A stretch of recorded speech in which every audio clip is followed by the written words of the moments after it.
اپنا جس پہ جادو کر رہا ہے اس پہ اثرات کریٹ کرتا ہے۔ اب جب تک وہ شیطانی طاقتیں اور وہ جو ارواح خبیثہ ہیں وہ مدد نہ کریں، کالا جادو ہو ہی نہیں سکتا ہے۔ اور وہ ایسے ہی فضول میں کسی کی مدد نہیں کرتے ہیں، ان کے لیے ان کو مدد پر راضی کرنا پڑتا ہے، اور مدد پر راضی کرنے کا بہت لمبا دورانیہ، بہت مشکل اور بہت سخت ہوتا ہے۔ اور اس میں سے ایک طریقہ یہ ہوتا ہے کہ بندہ زیادہ تر نجس رہے، بندہ جو ہے وہ نجس چیزوں کا ارتکاب کرتا رہے، گندی چیزوں کا ارتکاب کرتا رہے، اس کے سامنے حق، سچ، پاک، صاف کی کوئی معیار، اس کا کوئی اصول نہ ہو۔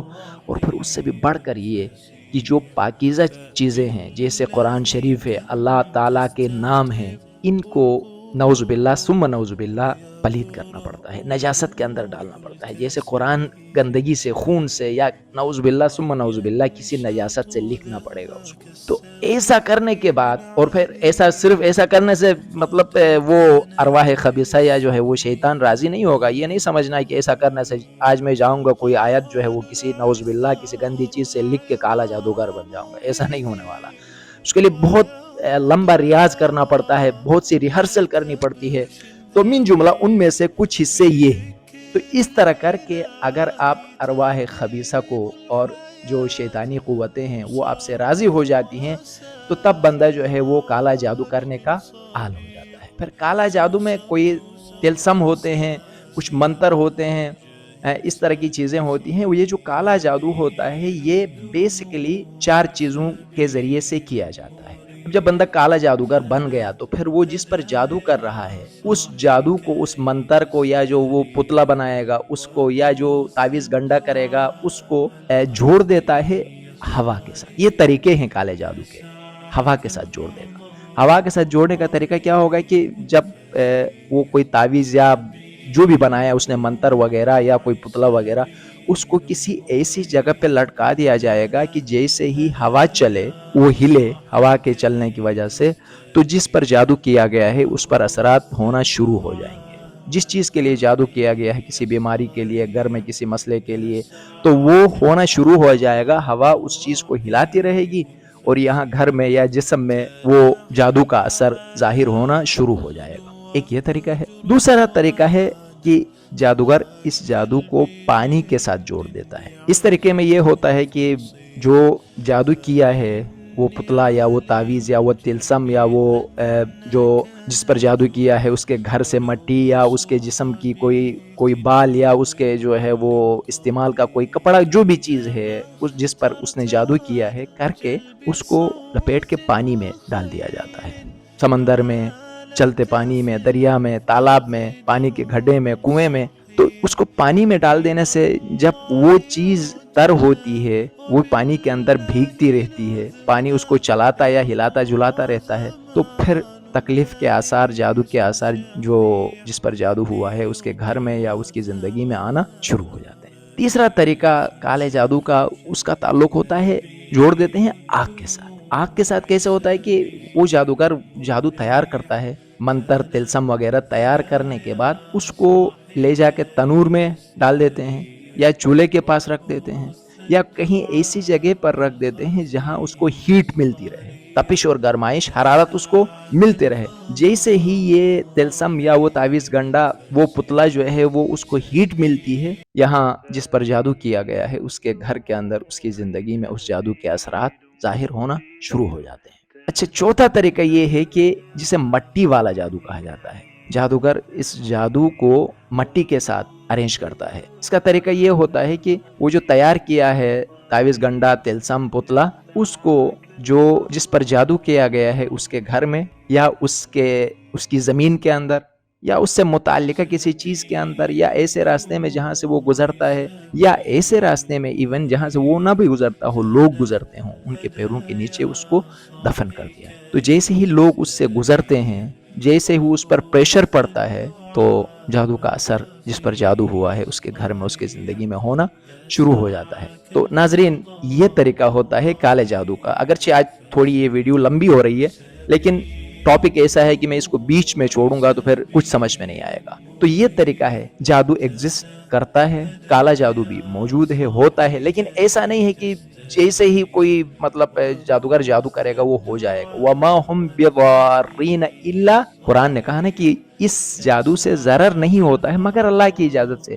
بعض اوقات یہ جو ارواح خبیثہ ہیں یہ مدد نہیں کر سکتی ہیں، جادوگر کے جادو کرنے کے باوجود بھی وہ مدد جو جادوگر ان سے مانگ رہا ہے وہ نہیں کر سکتی ہیں، اللہ ان کو نہیں کرنے دیتا ہے. تو یہ جادو ہمیشہ کامیاب بھی نہیں ہوتا ہے، ایک بات. اور دوسری بات جو آپ نے پلو سے باندھنی ہے وہ یہ ہے کہ ہر بندہ جو ہمارے آج کل معاشرے میں لے کے پھرتا ہے تو ہر بندے کے اوپر جادو بھی نہیں ہوا ہے، اس میں سے بہت سارا وہم بھی ہے. ہاں مائنر کیسز میں یہ چیز ایگزسٹ کرتی ہے، موجود ہے، لیکن ہر بندہ جو تھوڑا سا ڈپریشن کا بھی شکار ہے، کوئی اینزائٹی ہے، کچھ ہے، تو وہ یہ سمجھتا ہے کہ مجھ پر، میرے گھر پر جادو ہوا ہے. ایسا کچھ بھی نہیں ہوا، یہ اتنی آسانی سے ہوتا بھی نہیں ہے. تیسری بات جو میں آخر میں کہنا چاہتا ہوں، دیکھیں نہ صرف جادو، کالے جادو کرنے والا، کالا جادو کا عامل یا جادوگر کافر ہوتا ہے، بلکہ جو اس جادو کو کام میں لاتے ہوئے کسی اور پر جادو کروانے کے لیے، کسی کو اس جادو کے ذریعے سے نقصان دینے کے لیے کالے جادوگر کے پاس جاتا ہے، تو لازم بات ہے کالے جادوگر نے جادو کس طرح سے کرنا ہے؟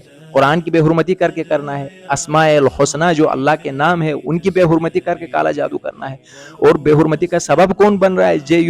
وہ بندہ جو اس کے پاس یہ جادو کروانے کے لیے جاتا ہے. لہٰذا نہ صرف وہ بلکہ اس کالے جادو سے مدد لینے کے لیے جو جاتا ہے وہ بھی تقریباً اسلام کے دائرے سے نکل جاتا ہے، کیونکہ اس کی وجہ سے قرآن کی بے حرمتی ہوتی ہے، اللہ کی بے حرمتی ہوتی ہے، اسماء حسنہ کی بے حرمتی ہوتی ہے، اور اسی کی وجہ سے ایک انسان جو ہے وہ ارواح خبیثہ اور شیطانی چیزوں میں پڑ جاتا ہے. تو لہٰذا اسی لیے کبھی بھی زندگی میں اس طرف جانے کی کوشش نہ کرنا، ورنہ اسلام کے دائرے سے خارج ہو جاؤ گے. اور یہ جادو سیکھنا حرام ہے شریعت کی نظر میں، بالکل حرام ہے. جادو کوئی بھی قسم کا جادو ہو، سیکھنا حرام ہے. صرف ایک صورت میں جائز ہے کہ اس جادو کی توڑ کے لیے، اس کو پلٹانے کے لیے، اس کو ختم کرنے کے لیے اگر اس نیت سے، پھر یہ نہیں کہیے گا کہ نیت کا کیسے پتہ چلے گا، اللہ کو تو پتہ ہے نیتوں کا.